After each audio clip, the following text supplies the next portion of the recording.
Y bien, estamos entonces con Víctor Andrés García Belaúnde, presidente de la Comisión de Relaciones Exteriores del Congreso. Es decir, es el canciller, pero del Congreso. Víctor Andrés, ¿qué tal? ¿Cómo estás? ¿Qué tal? Bueno, oye, se ha resuelto el tema del Ecuador, milagrosamente. Luego de que Correa parecía prácticamente estar en guerra con el Perú, bueno, lo han retirado. Muy bien, muy bien, muy bien. Esa es la manera de hacerlo. Pueden condecorarlo, pueden darle una embajada en Washington, en el Vaticano o en París, a donde sea. Pero no podía regresar a Lima. Sí, pues. No podía regresar a Lima. Su situación era muy incómoda, iba a tener problemas. Las puertas de la sociedad civil, del mundo diplomático, de las propias entidades del Estado no iban a estar abiertas de par en par para que pueda ingresar o hacer sus trámites. Iba a tener algunas dificultades y eso, al final, perjudicar a su propio Estado, a la República de Ecuador, de tal manera que yo creo que ha sido muy inteligente y sacarlo rápido, porque ha podido quedarse un mes, un año, en fin, hasta quizás... Y que lo que era incomprensible era la actitud de defensa del propio presidente Correa. Incluso llegó a decir, aceptar que efectivamente le había propinado una patada a la chica, pero que hasta la patada era en legítima defensa. O sea que es legítimo pegarle una patada a una mujer, pero ni un jeque árabe ultramusulmán declara una cosa así, ¿no? Bueno, pero eso es una solidaridad personal, ¿no?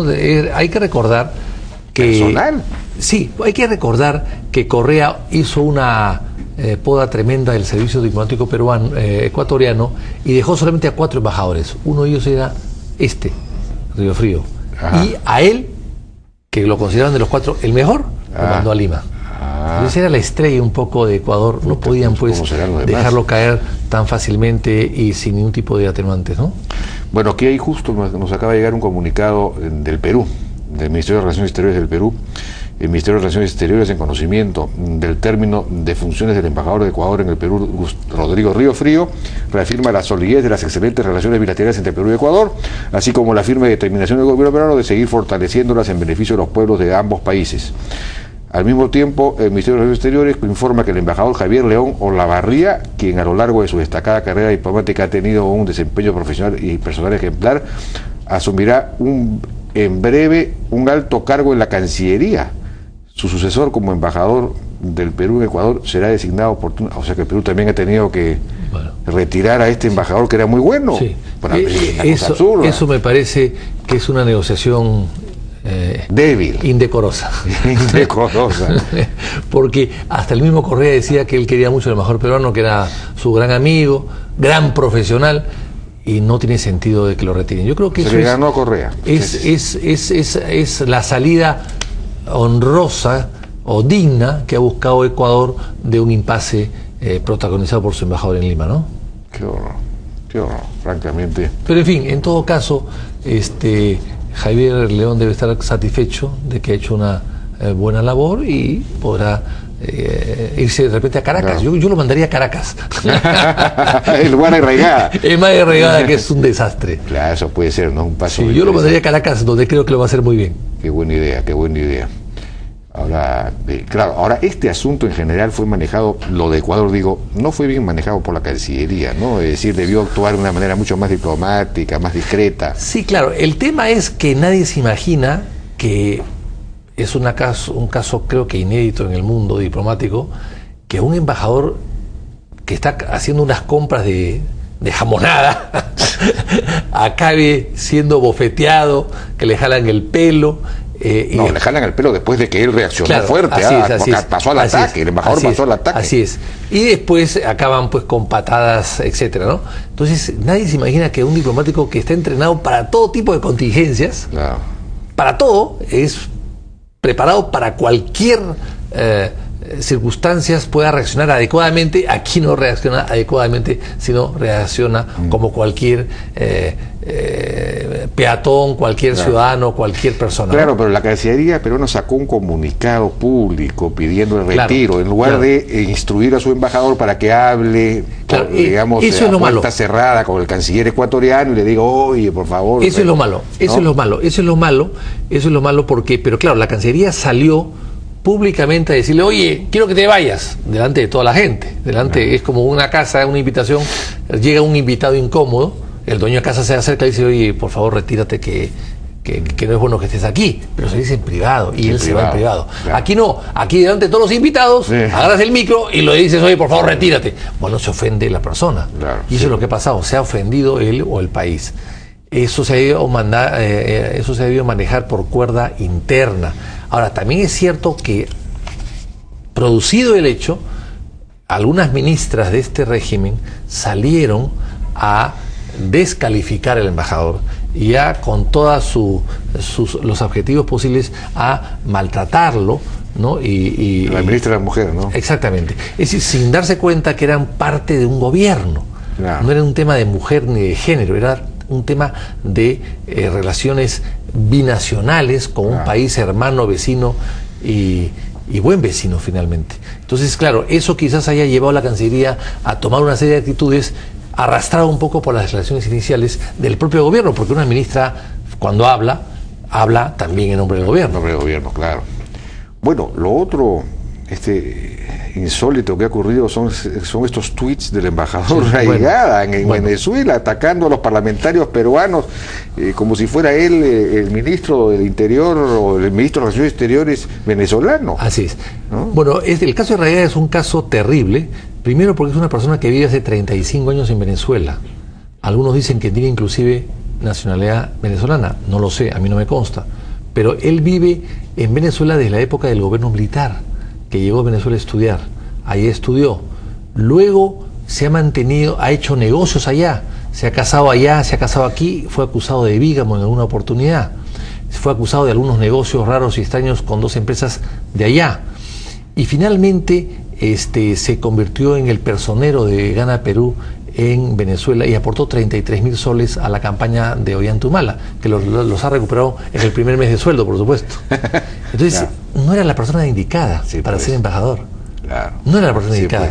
Pues. A una persona que además es ingeniero mecánico, que no sabe nada de nada, que además está identificado 100% con Venezuela, que hace negocios, que tiene su actividad, que tiene su casa allá, que lo único que ha hecho es mudarse de su casa a la embajada. Esa persona no va a defender nunca los intereses peruanos como lo defiende cualquier peruano que está metido en la realidad peruana de todos los días. Más parece que se hace llamar conde de Piura y Sullana. Bueno, eso ya es un tipo estrafalario. Ese es el delirio, es un delirio ya desenfrenado. Pero es un pésimo embajador y además ha dicho tontería y media.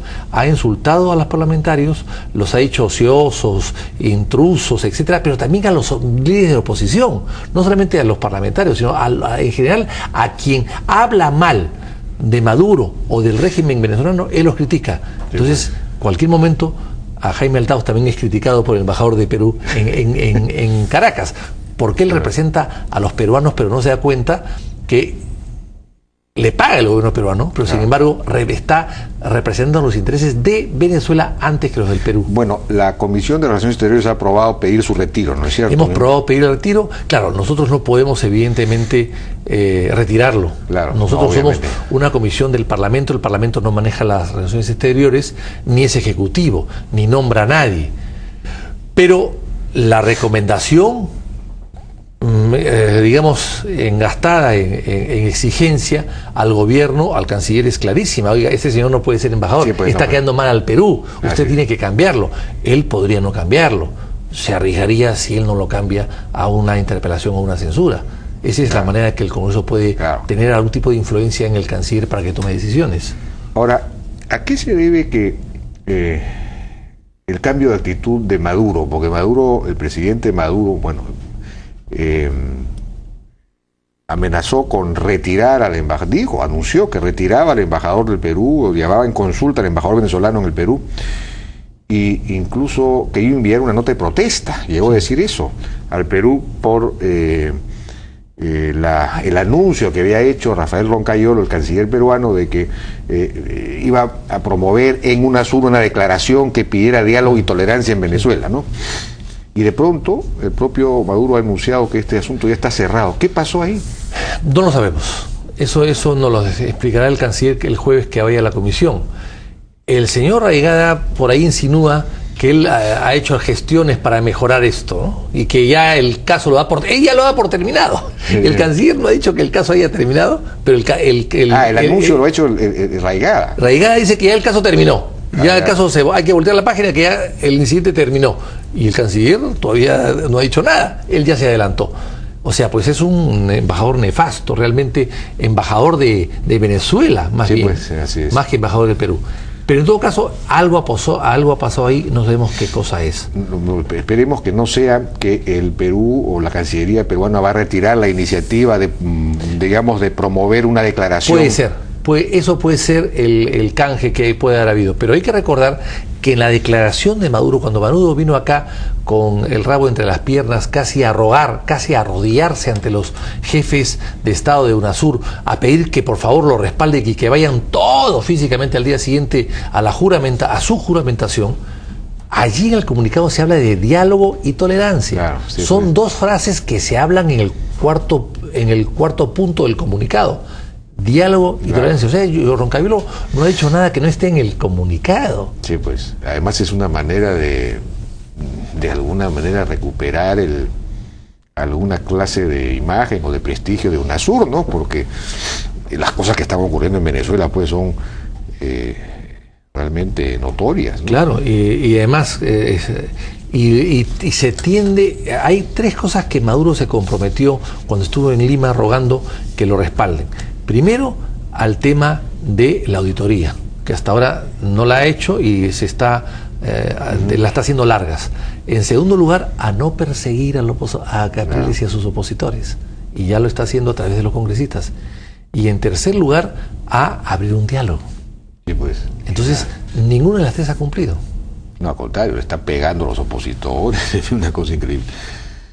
Bueno, pasando brevemente, aprovechando la presencia de Víctor Andrés García Berunde, que además, entiendo, eres miembro de la comisión que se supone va a designar a los miembros del Tribunal Constitucional, el Defensor del Pueblo y los miembros del Banco Central de Reserva, ¿no? A propósito de la crisis suscitada en el Tribunal Constitucional por la renuncia y ahora declaración de vacancia de Bomón. El asunto de la designación de estos miembros del tribunal son 6 que hay que designar, que hay que escoger de 6 de 7, ¿no? Ya hace buen tiempo que debieron haber sido escogidos. ¿Eso cómo está? Bueno, yo creo que la idea de todos es elegir lo más pronto posible. Hay que respetar la decisión del presidente del tribunal, Oscar Urbiola, que es un magistrado ejemplar, pero de los 5 que quedan, no todos son ejemplares, ¿no? El señor Mesías, Carlos Mesías, tiene muy mala fama, por ejemplo. Pero en todo caso ya han terminado y deberían irse.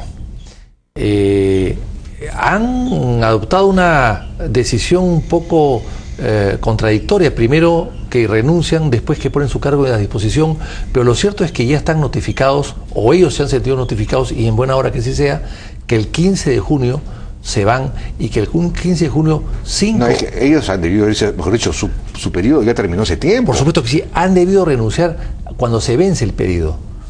Y de tal manera que el Congreso, obligado por la vacancia que se producen, los que se van, elegirlos rápidamente. Pero Urbiola sostiene que no es posible eso, que ellos no pueden abandonar el cargo mientras no... Pero yo respeto mucho al doctor Urbiola, pero no hay cargo irrenunciable, ninguno, salvo el congresista. Y el cargo irrenunciable del congresista es una vieja teoría heredada del parlamentarismo inglés, que es la madre de todos los parlamentarismos. Así que hoy día eso es inaceptable.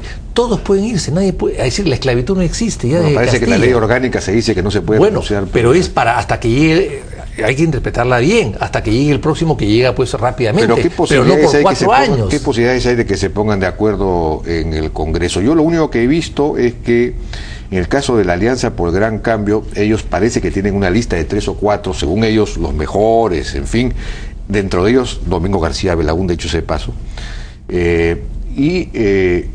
el fujimorismo propone a 2, pero muy vinculados al fujimorismo, que son Sousa, ¿no? Rolando Sousa, y me parece que Marcos Ibaceta, no sé.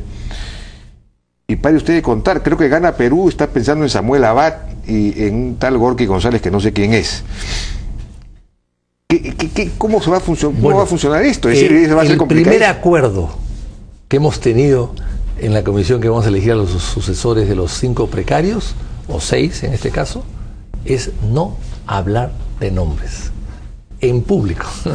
Así que no puedo hablar de ningún hombre, porque pero rompería ese compromiso. ¿Existe la posibilidad que se pongan de acuerdo más allá de vinculaciones partidarias? Es decir, yo creo que no se entre al sistema de cuotas, yo pongo estos dos, yo estos tres. Mire, el sistema de cuotas es lo que quieren algunas personas, pero no tiene por qué necesariamente aceptarse. O sea que es posible ponerse de acuerdo en torno a 6 magistrados de primer nivel. Así es, esa posibilidad existe, por supuesto que sí. Si se logra sería extraordinario. Bueno, es una posibilidad de elegir a los 6 mejores, claro, o a 10 mejores y escoger a 6 en el momento de la votación. Claro. O sea, digamos que pueden ser 2 por cada cupo, y elegir entre uno de los 2 para darle opción a la votación, y elegirlos dentro de lo mejor del foro limeño, eso se puede, del foro peruano. Eso se puede hacer perfectamente bien, no está descartado, no está descartado. Ojalá, Dios te oiga. Bien, muchísimas gracias, señor Andrés García Belaúnde, presidente de la Comisión de Relaciones Exteriores del Congreso. Vamos a una pausa, regresamos ahora con Pedro Martínez y Álvaro Ríos para hablar de Petro Perú.